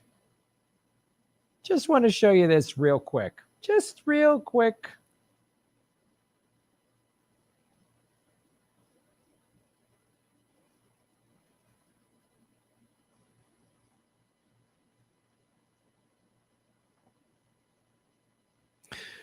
So that guy was just the CIA guy was just talking about all the things with Russia, and they're trying to undermine, and they want to get their foot back into where they were in the Soviet Union. Here's the thing I always forget to bring up. FBI Director Chris. Oh, look, all of these American bases surrounding Russia. I talked to people when I was in Russia a year ago. I talked to a lot of people there, including Susie Dawson. She said, leading up to the 2016 election, people didn't want Trump to win. They were afraid if Hillary won. Obama had been putting NATO troops on the Russian border. Hillary was talking tough. Russia was like, oh shit, America's going to invade us. They're going to bomb us.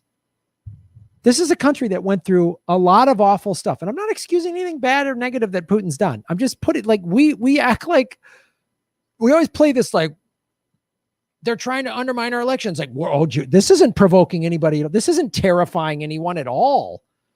Can you imagine? America, which outspends the next 10 countries combined, is surrounding you with its military? Gee, I wonder if that's terrifying at all.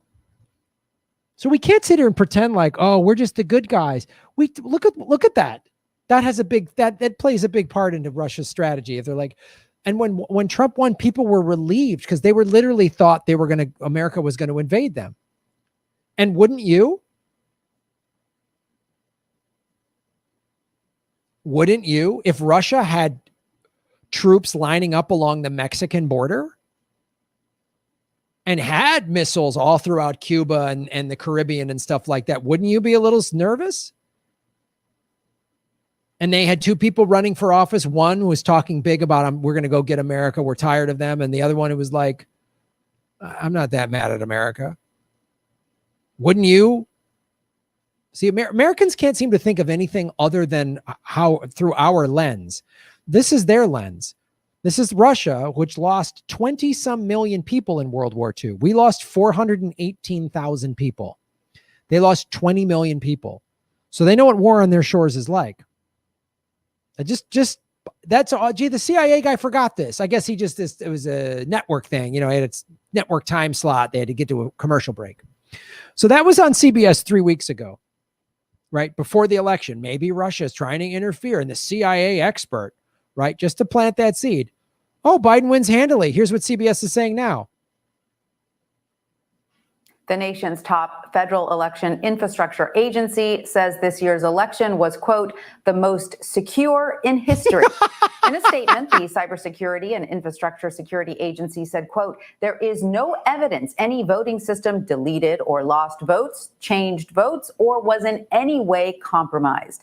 The statement goes on to read, quote, We can assure you we have the utmost confidence in the security and integrity of our elections, and you should too. Meanwhile, CBS News is projecting President-elect Biden has won the state of Arizona, adding 11 more. The same network. CBSN. This is 3 weeks apart. Russia. We're going to talk to CIA guy. Well, this is what Russia does is Russia, bad, Russia. 3 weeks later, completely 100% fair election. 100%. So wait a minute. So Russia, they just decided like 2 weeks ago to stop, like right before the night before the election, Putin went, you know what? Don't meddle. Stop meddling. That's what Putin did. 4 years of Russia. Rachel Maddow going insane. This is CBS. This is electoral votes to his total. Mr. Biden officially crossed the 270 electoral vote threshold Saturday with wins in Pennsylvania and Nevada. He now sits at 290. Joe Biden is the first Democrat to win Arizona since Bill Clinton did it in 1996. Deborah Alfarone is in Washington with more. CBS News has called Arizona. I can't listen to any more of that nonsense. 3 weeks ago, Russia's up to its old tricks again. Today, most fair, safe, secure election we've ever had in the history of everything. It's such bullshit. FBI There's the only truth to anything. There's the real truth. We do this. And look, Iran completely surrounded. Oh, Libya, we took them out. Look at China, completely surrounding China. Weird. These two countries that do business together, and I'm not discounting any of their authoritarian stuff that they do, but we're way more authoritarian. Yes, you heard me say that. The United States is way more authoritarian than Russia or China. Yes. Our NSA, we spend more in the NSA than these two countries combined. We spend more in the CIA than these two countries combined. We have the Patriot Act. I've had my channel just shut down, demonetized because YouTube, which is owned by Google, which works hand in glove with the CIA and has since 2011, WikiLeaks proved that, just will shut my channel down. This video might get shut down. You might only be able to watch this on Rockfin.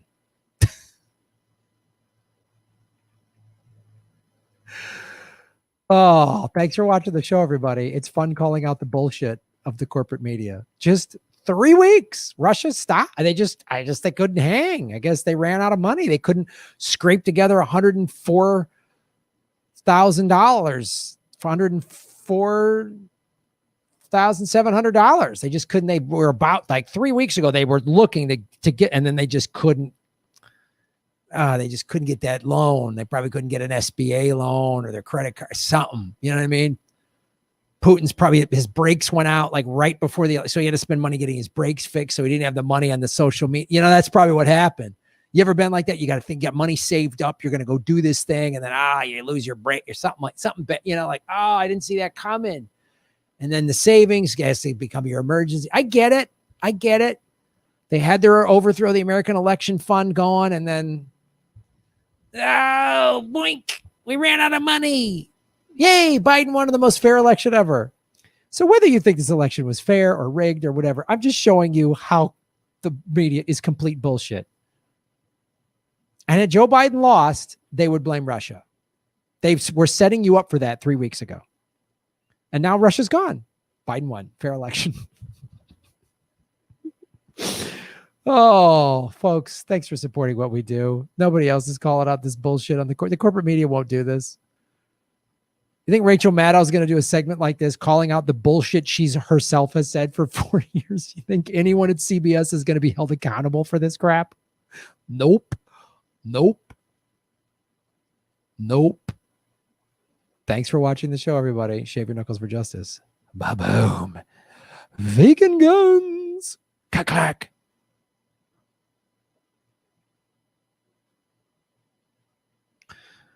Oh, right. No accountability. Silence at the airport waiting for my daughter. Nice. CIA and InQtel have YouTube channels. Yeah, and I bet you they don't get throttled. Redden Economics, check out her show. JG, formerly JK Graham, your car saved the pedestrians. Yeah, there's anyone walking on the street. Yeah, that's true. My car took the beating. That's good. Kept everybody safe. You know, so many more people could have got hurt. So many more people could have got hurt. And so 3 cars got banged up, but everyone's okay. That's a win.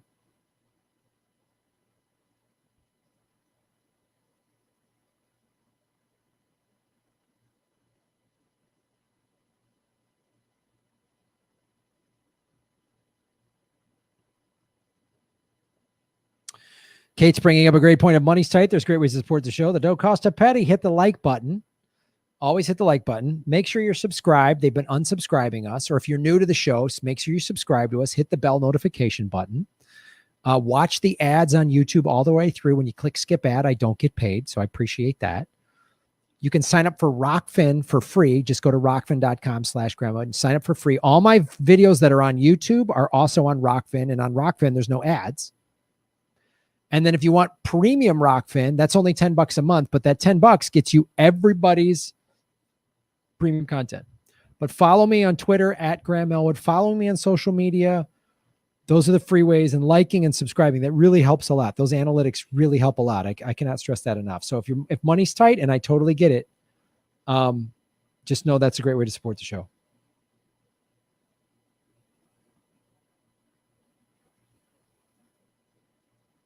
Sam Dean, what's up, brother?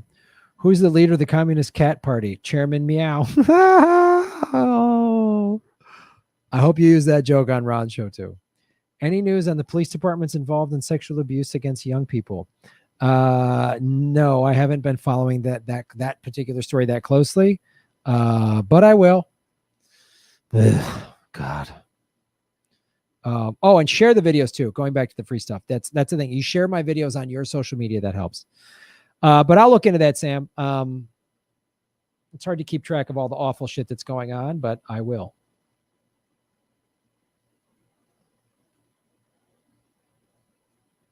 Hey, Grammy, can you give me a link that helped you apply for the COVID loan? I went to the SBA. I think it's SBA.gov, and there's like a COVID SBA loan. That's what I went through, the Small Business Association.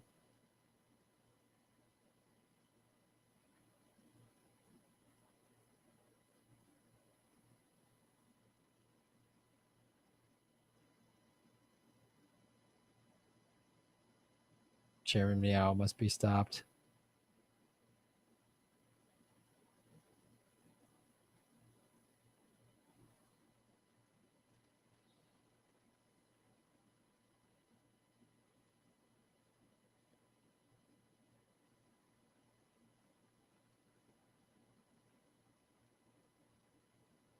Chairman Meow is such a pussy.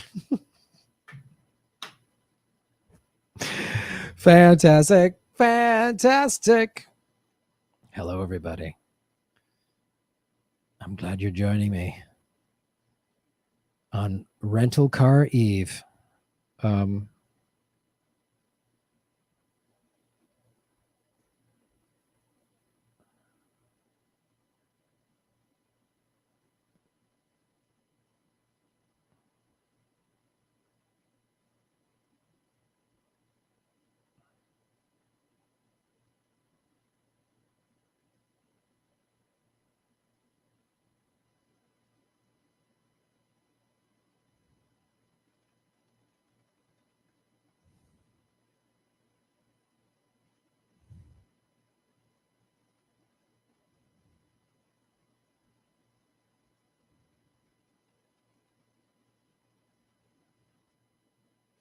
All right, I was looking for this one. Boo-boo.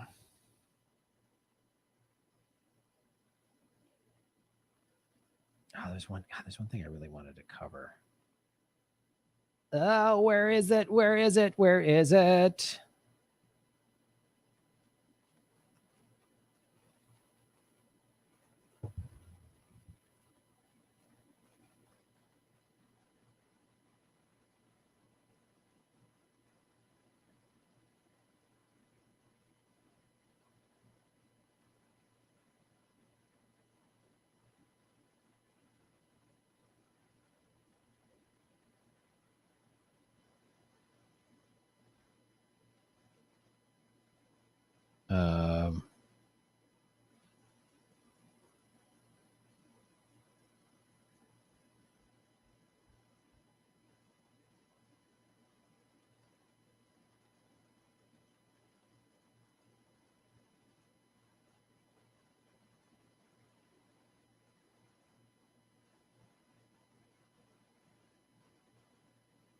Dang, where was it?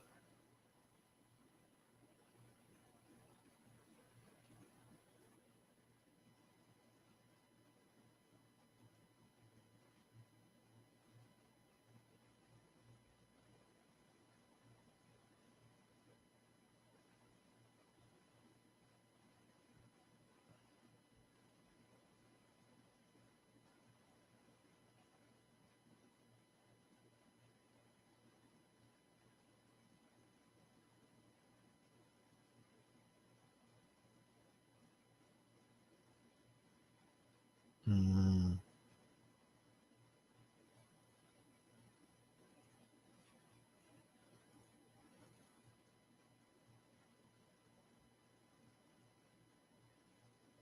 Damn it. All right. Sorry. And the wind cries fracking.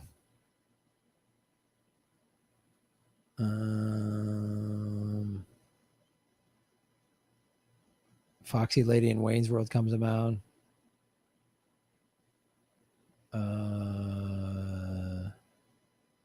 Sam Dean, song suggestion. Granny Petrol does Foxy Lady. All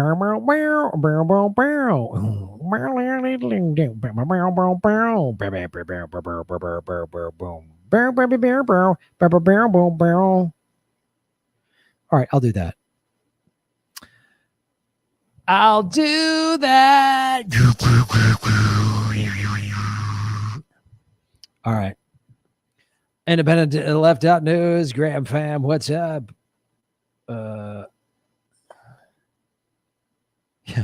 It used to be that people said Putin was a madman, evil. Now he seems like the most rational leader in the world. Just look at some of the press interviews. Oh, I know.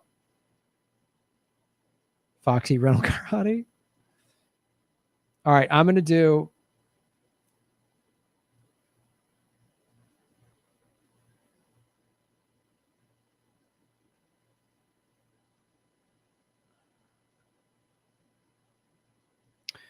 All right, I'm going to do the, I'll do Granny Petrol sings Foxy Lady. All right. Now I got to get some dinner. What's up, everybody? The Rockfin, Chris. Called into my local neocon talking head radio show because I had to point out how hypocritical the MAGA chuds are. In 2000, I remember Bush lovers calling out Sor Loserman to end the recount.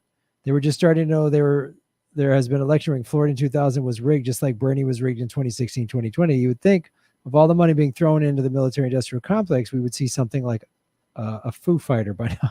Yeah, I know. I know it.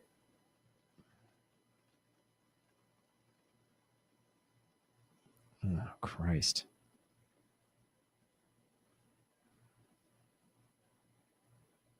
All right.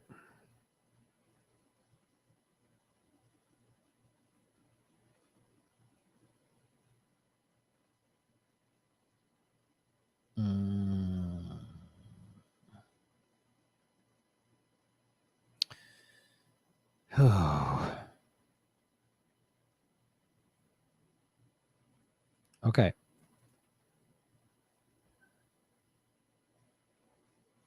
All right. All right.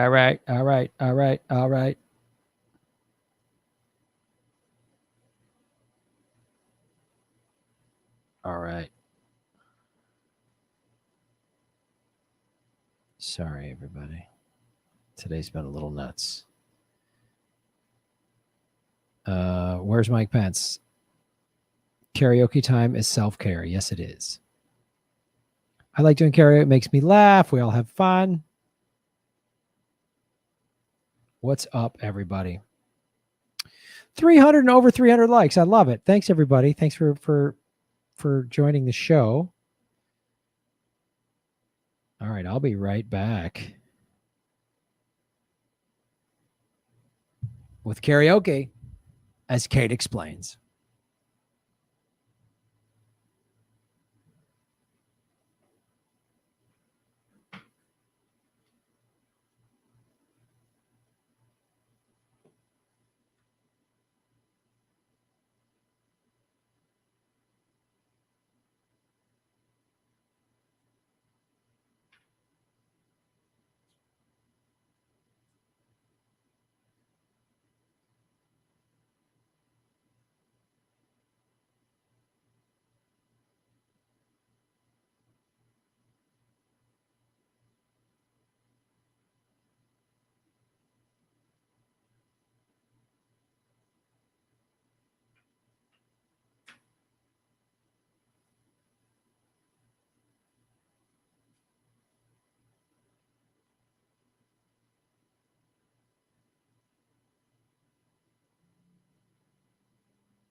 Well, hello. Granny Petrol is here to sing you a song. We're going to sing one. This is what I think about all of you. Oh, it's going to be fun what we're going to sing.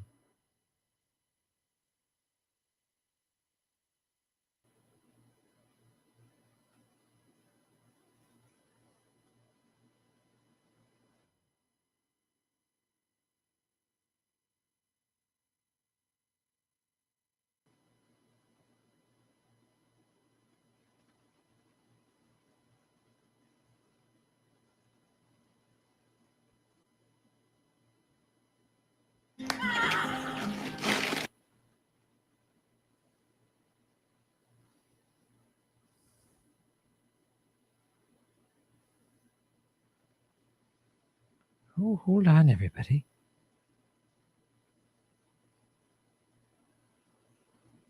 Hold on.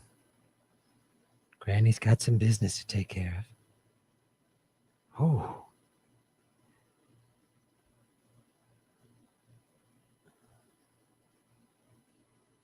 Thanks for watching. We always end with a nice song. Sometimes they invite me to sing. When this Graham fella isn't busy yelling at adults like... And those of you who don't know, watch my Friends of Science video. There's a whole Granny Petrol playlist. It's a lot of fun.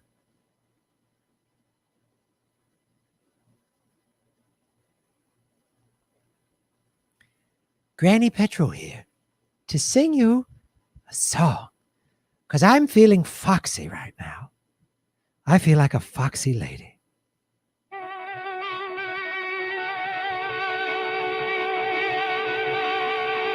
That's the sound of an oil derrick.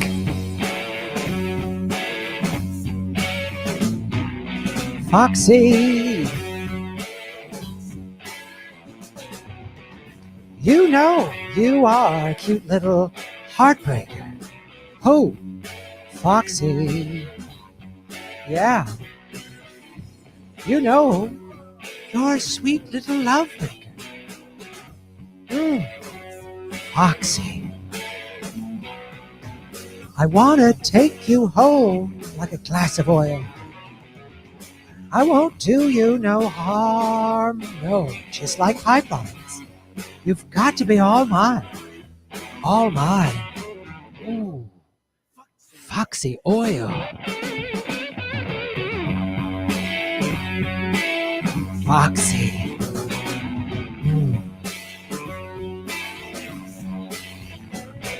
Now I see you getting pumped out of the earth. Foxy. You make me want to get up and scream.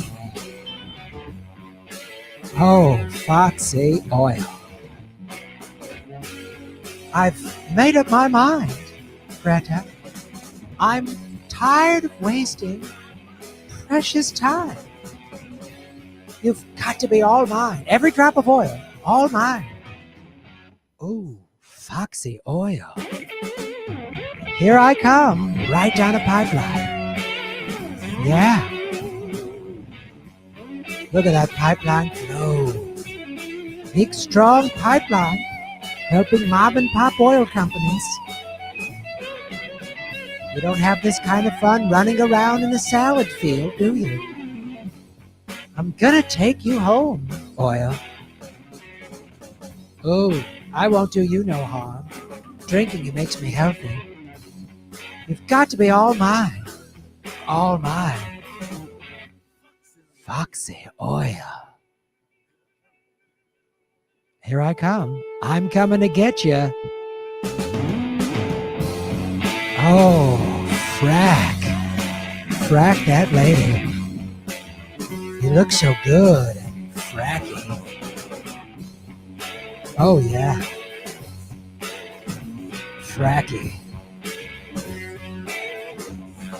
This is so frackalicious. Here I come. A pipeline right through your backyard. Foxy oil.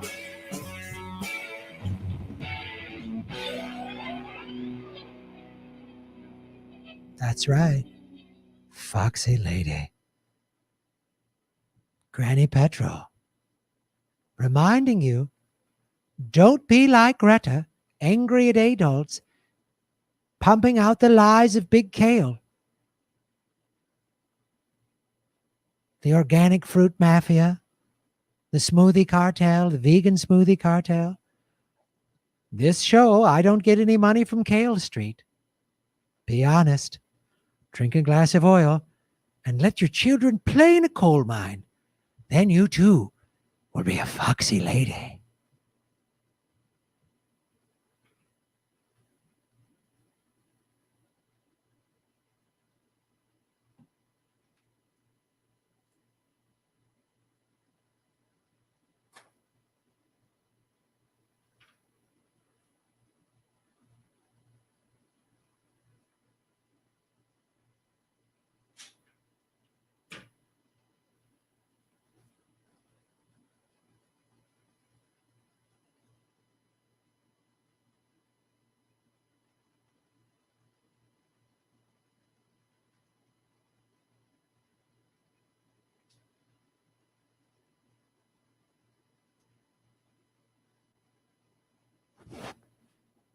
What's up, citizens of Gotham?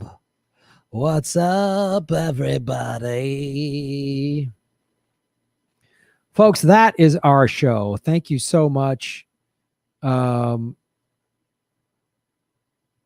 to get YouTube algorithm ad money from oil companies. That's what I'm trying to do. Granny Petrol, hopefully, we'll get some oil ads. That's what we're going to try to do. Thanks, everybody. Thank you, everybody who was watching on the Rockfin, Chris at Independent Left News, and everybody else at the Rockfin, everybody watching on the Facebook. Thank you so much, Facebookertons. The archive of this live stream that you just watched will be available. It'll be off of YouTube, and it'll be available within the next half hour. The video will be available at the $10 level at Patreon. The audio will be available at the $5 level, and it'll be available on Rockfin Premium.